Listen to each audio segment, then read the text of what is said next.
교재의 18페이지를 제가 읽겠습니다. 하나님께서는 의인이 줄이지 않게 하시고 금명과 정직을 행하는 자에게는 복을 주십니다. 반대로 게으름과 거짓을 행하는 자는 가난에 빠지게 하십니다. 그리고 사랑은 허물을 덮고 지혜로운 입술은 생명을 전합니다. 마지막으로 하나님께서 주시는 복은 근심이 없게 된다고 말하고 있습니다. 의인의 길은 빛나지만 악인의 길은 멸망으로 치닫게 되고 소망이 끊어지게 됩니다. 오늘 하루의 첫 시간 하나님 앞에 나온 모든 성도들 가운데 예수 그리스도의 평강이 늘 함께 하시기를 주님의 이름으로 축복합니다. 오늘 우리는 잠언 10장 말씀을 읽었습니다. 잠언을 크게 세 부분으로 나눌 수 있는데 우리가 어제까지 읽었던 1장부터 9장까지, 그리고 오늘 읽은 10장부터 29장까지, 그리고 남은 30장, 31장, 이렇게 잠언은 크게 세 부분으로 나눌 수가 있습니다. 우리가 어제까지 읽었던 1장부터 잠언 9장까지의 말씀은 왜 지혜가 중요한지, 그리고 하나님을 경외하는 삶이 어떤 것인지 그 기초를 닦고 있는 서론과 같은 부분이 1장부터 9장까지의 말씀이었습니다. 그래서 1장부터 9장까지는 조금 반복된다라고 느낄 수 있겠지만 그만큼 지혜가 얼마나 중요한 것인지, 지혜가 얼마나 가치 있는 것인지, 그리고 하나님을 경외하고 하나님으로부터 지혜를 공급받아야 한다는 것을 계속해서 강조하면서 우리의 마음에 새겨주는 부분이 1장부터 9장까지의 내용이었습니다. 1장부터 9장까지 지혜에 대한 기초를 쌓고 우리 마음속 깊이 새기는 시간을 가졌다면 오늘부터 읽을 10장부터 29장까지의 말씀은 이제 본격적으로 우리의 일상을 살아가면서 어떻게 살아가는 것이 지혜롭게 살아가는 것인지 세부적이면서 구체적인 내용을 다루는 것이 오늘부터 우리가 읽어갈 잠언의 내용입니다. 오늘 우리가 읽은 10장만 우선 살펴보면 한 절 한 절이 여러분 짧습니다. 짧고 간략하지만 게으름과 부지런함, 정직과 불의, 미움과 사랑 같은 실제적이면서 우리의 삶과 관련된 주제들을 통해 의인과 악인이 각각 어떤 선택을 하고 그 선택을 했을 때 어떤 결과가 나타나는지 구체적으로 짧지만 명확하고 확실하게 보여주는 것이 우리가 읽었던 10장의 말씀입니다. 우리 먼저 잠언 10장 4절과 5절 말씀을 우리 다시 한 번 더 읽어보도록 하겠습니다. 4절과 5절입니다. 다 같이 시작. 손을 게으르게 놀리는 자는 가난하게 되고 손이 부지런한 자는 부하게 되느니라. 여름에 거두는 자는 지혜로운 아들이나 추수 때에 자는 자는 부끄러움을 끼치는 아들이니라. 아멘. 4절과 5절 말씀에 보면 부지런함과 게으름을 비교하면서 대조하면서 우리에게 설명해 주고 있습니다. 지혜로운 사람이 어떤 사람이라고 기록하고 있습니까? 부지런한 사람, 성실한 사람이 지혜로운 사람이다. 그리고 5절 말씀을 보시면 여름에 거두는 자가 지혜로운 아들이다 라고 말하고 있습니다. 여러분, 우리나라는 벼농사를 주로 하고 있기 때문에 벼농사가 주된 농업인 우리나라 농촌에서는 1년에 한 번 어떤 계절에 추수하죠? 가을에 우리는 추수를 합니다. 우리는 그래서 추수라고 하면 무조건 그냥 가을이라는 생각이 있는데요, 팔레스타인 지방은 여름에도 밀과 보리와 여름 과일들을 수확하기 때문에 여름에 거두는 자는 일찍 거두는 자가 아니라 제때, 제 시기에 추수하는 사람, 거두는 사람을 의미하는 것입니다. 그래서 5절 말씀에 여름에 거두는 자는 지혜로운 아들이나, 이 말씀은 추수해야 될 시기에, 수확해야 될 시기에 게으르지 아니하고 내가 해야 될 분명한 일을 알고 추수에 땀 흘리고 일할 줄 아는 사람, 그러한 사람이 지혜로운 사람이다 말씀하고 있습니다. 반대로 추수해야 될 시기임에도 불구하고, 열심히 땀 흘리고 일해야 될 시기임에도 불구하고 그렇게 하지 않고 잠만 자고 있는 사람이 게으른 사람, 악한 사람이다 말씀하고 있는 것입니다. 여러분, 우리가 이 말씀을 접할 때 오해하지 말아야 될 중요한 사실이 있습니다. 자는 것이, 쉬는 것이 무조건 틀렸다는 것이 아닙니다. 그리고 무조건 쉬지 않고 계속해서 일만 하는 것이 옳다는 것도 아닙니다. 일해야 할 시기에는 땀 흘리며 열심히 일하는 사람, 그리고 쉬어야 할 때에는 제대로 푹 쉴 줄 아는 사람이 지혜로운 사람이다라는 것입니다. 하나님께서 지금 땀 흘릴 때다 말씀하실 때에는 부지런히 내 몸과 내 손을 움직이며 열심히 땀 흘릴 줄 아는 사람이 지혜로운 사람이며, 하나님께서 지금은 조금 쉬며 영적으로 재충전하라 말씀하실 때는 쉬어갈 줄도 아는 사람이 오늘 잠언에서 말하는 지혜로운 사람이다 라는 것입니다. 그렇기 때문에 여러분, 우리에게 중요한 것은 그냥 단순히 열심히 일만 하는 것이 아니라 지금 내가 무엇을 해야 할 때인지 구분하는 것이 지혜로운 사람이다 라는 것입니다. 하나님께 지금 우리가 무엇을 해야 할 때입니까? 하나님으로부터 때에 대한, 시기에 대한, 계절에 대한 지혜를 공급받아 그렇게 하나님께서 원하시는 일을 성실히 감당해야 한다는 것입니다. 여러분, 우리나라도 예로부터 계절과 때를 알고 그 계절에 해야 하는 것을 아주 중요하게 여겼습니다. 그리고 그 시기를 가리킬 때 계절이라는 말, 때라는 말도 쓰지만 우리나라는 철이라는 말을 많이 사용하였습니다.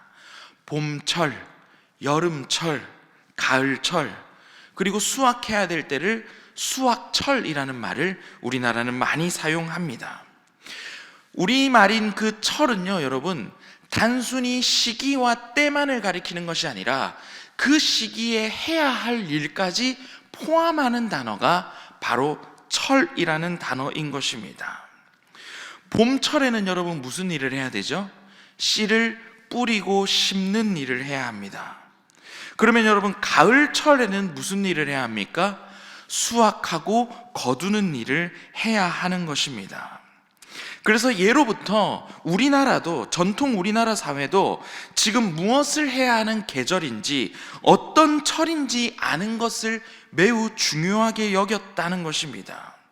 그런데 지금 거둬야 할 때인지, 뿌려야 할 때인지, 지금 무슨 일을 해야 할지 모르는 사람, 철을 알지 못하는 사람을 예로부터 여러분 우리는 뭐라고 부른지 아십니까?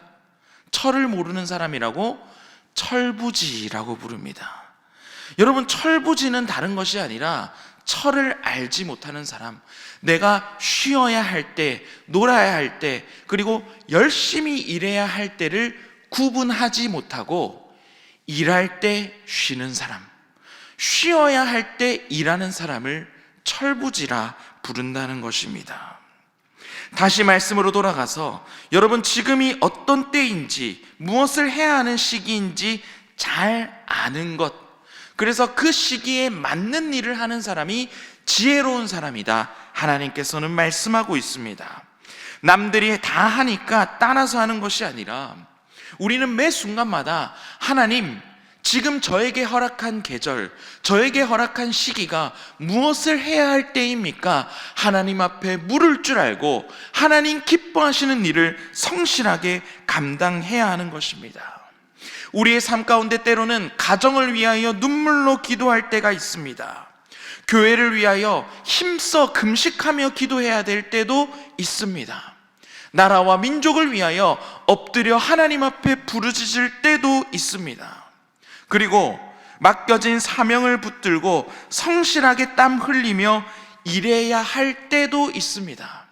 내 생각대로 그 때를 정하는 것이 아니라 하나님께서 우리에게 정해주신 그 시기를 소중히 여기고, 철부지가 되는 것이 아니라 하나님께서 나에게 사명을 주실 때는 그 사명을 잘 감당하며 땀 흘리며 성실히 감당하는 것이 지혜로운 사람이다 라는 것입니다. 첫 번째 기도 제목입니다. 때를 아는 지혜를 주시고 때에 맞는 일을 해나갈 수 있는 능력을 부어 주시옵소서. 때를 아는 지혜를 주시고 때에 맞는 일을 해나갈 수 있는 능력을 부어 주시옵소서. 우리에게는 그냥 그저 성실히 일하기 이전에 때를 아는 지혜를 달라 하나님께 기도할 수 있어야겠습니다. 그리고 하나님 주어진 그 때를, 하나님께서 우리에게 허락하신 그 때를 성실하게 열심으로 잘 감당하기 위해서는 하나님께 능력을 구할 수 있어야겠습니다. 중요한 것은 하나님 앞에 묻고 하나님의 능력을 구하며 하나님께 기준을 두고 살아가는 것이 지혜로운 사람이라는 것입니다. 여러분은 지금 어떠한 때를 보내고 계십니까? 하나님께서 여러분에게 어떠한 시기를 허락하고 계십니까? 하나님께서 여러분에게 허락한 시기에 맞는 일을 해나가는 지혜로운 사람이 되시기를 주님의 이름으로 축복합니다. 우리 계속해서 잠언 10장 11절 말씀을 우리 읽어보도록 하겠습니다. 11절 말씀입니다. 우리 다 같이 시작. 의인의 입은 생명의 샘이라도 악인의 입은 독을 머금었느니라. 아멘. 잠언 10장에 여러분 또 많이 이야기하고 있는 것이 입에 대한 이야기, 입술에 대한 이야기입니다. 즉 우리가 하는 말을 뜻합니다. 의인의 입은, 의인이 하는 말은 생명의 샘이지만 악인의 입은, 악인의 말은 독을 머금었다 말씀하고 있습니다. 여러분, 물이 귀한 팔레스타인 지방에는 샘이 정말로 중요했습니다. 의인의 입에서 나오는 말은 사람을 살리게 하고 다른 사람에게 힘을 주고 그리고 다른 사람을 시원하게 하는 말을 하는 사람인데, 반대로 악인의 입은 독을 머금었다고 말하고 있는데, 여기서 독은 히브리어로 하마스라는 단어를 쓰고 있습니다. 악인의 입에는 하마스를 담고 있다고 합니다. 여러분, 근데 하마스라는 단어 들어본 적이 있으시죠? 뉴스를 보면 팔레스타인 무장단체의 이름이 바로 하마스입니다. 그 팔레스타인 무장단체의 이름과 같은 이름인 것입니다. 악인의 입은 사람을 무너뜨리고 관계를 끊어버리고 악인의 입은 폭력을 담고 있다라는 것입니다. 여러분의 입술에는 생명의 샘이 흐르고 있습니까? 아니면 폭력이 흐르고 있습니까?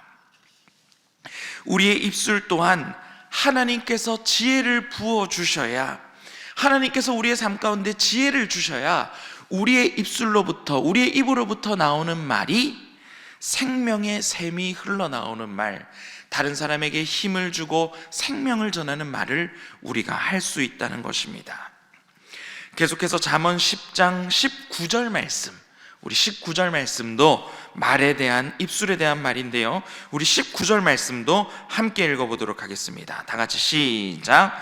말이 많으면 허물을 면하기 어려우나 그 입술을 제어하는 자는 지혜가 있느니라. 아멘. 저는 이 말씀을 읽을 때 저에게 하는 말씀이구나, 이렇게 찔리는 것을 느낄 수가 있었습니다. 여러분, 말이 많은 것도 지혜로운 것이 아니다라는 겁니다. 말이 많으면 허물을 면하기 어렵다는 말은 말을 많이 하면 많이 할수록 실수할 가능성이 커진다는 의미입니다. 말이 많다는 것은 해야 할 말과 하지 말아야 할 말을 구분하지 않고 그저 다 쏟아내는 것을 의미합니다. 결국 해야 할 말, 하지 말아야 할 말을 구분하지 않으면 내 말 가운데 의도하지 않게 다른 사람의 상처를 건드리는 말도 할 수 있게 되고, 또 오해를 부르는 말도 할 수 있게 된다는 것입니다. 다시 말해서 말의 양이 많아지면 말 속에 죄와 허물을 드러낼 가능성이 커진다는 것입니다.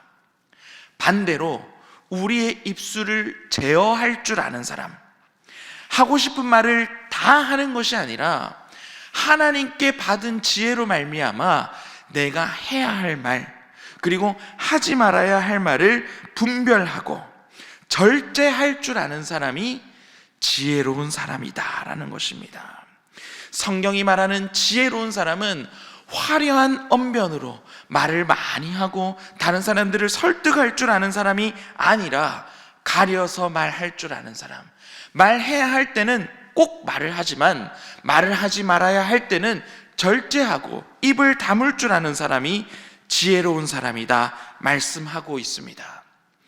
이 말씀을 우리 삶에 한번 적용해 봅니까? 여러분, 화가 날 때 감정 그대로 내 말을 뱉어내게 되면 내 속은 후련할지 몰라도 실수할 가능성이 커지고 거의 후회가 남게 됩니다. 화가 날 때는 감정적으로 말하기보다는 잠시 멈춰서서 하나님께 지혜를 구해야 하는 것입니다. 그 짧은 멈춤이, 잠깐이라도 짧게 멈춰서 하나님 앞에 기도하며 지혜를 구하는 그 시간이 우리의 입술에서 지혜의 말이 나올 수 있게 하며 생명의 샘이 흘러나올 수 있게 한다라는 것입니다. 여러분, 우리는 하고 싶은 말을 다 하는 것이 아니라 입술을 제어할 줄 아는 사람이 되어야 합니다. 그리고 요즘 여러분, 입으로도 말을 하지만 요즘에는 여러분, 우리가 입으로 말하기보다 핸드폰으로, 여러분 카카오톡으로도 여러분 많은 말을 하는 시대입니다. 입으로 말하는 것뿐만이 아니라 온라인상에서 카카오톡으로도 손가락으로 수많은 말을 하고 말을 전달해야 하는 시대를 우리는 살아가고 있습니다. 오늘 말씀에 비추어 살펴보면 카톡도 여러분 너무 많으면 허물을 면하기 어렵다는 것입니다. 지금 내가 카톡으로 보내고 있는 이 메시지가 생명의 샘을 전하는 메시지인지 혹은 다른 사람을 무너뜨리고 상처받게 하는 메시지인지 우리는 잘 살필 수 있어야 된다는 것입니다. 오늘 말씀은 이렇게 우리에게 권면합니다. 말이 많으면 허물을 면하기 어렵지만 입술을 제어하는 자는 지혜가 있다 말씀하고 있습니다. 그리고 의인의 입에는 생명의 샘이 흐른다 말씀하고 있습니다. 한 주간을 살아갈 때 하나님께서 주시는 지혜로 해야 할 말, 하지 말아야 할 말을 구분하고 늘 사람을 살리는 말을 하는 여러분들이 되시기를 주님의 이름으로 축복합니다. 두 번째 기도 제목입니다. 하나님 주시는 지혜로 해야 할 말과 하지 말아야 할 말을 잘 구별하게 하소서입니다. 하나님 주시는 지혜로 해야 할 말과 하지 말아야 할 말을 잘 구별하게 하소서.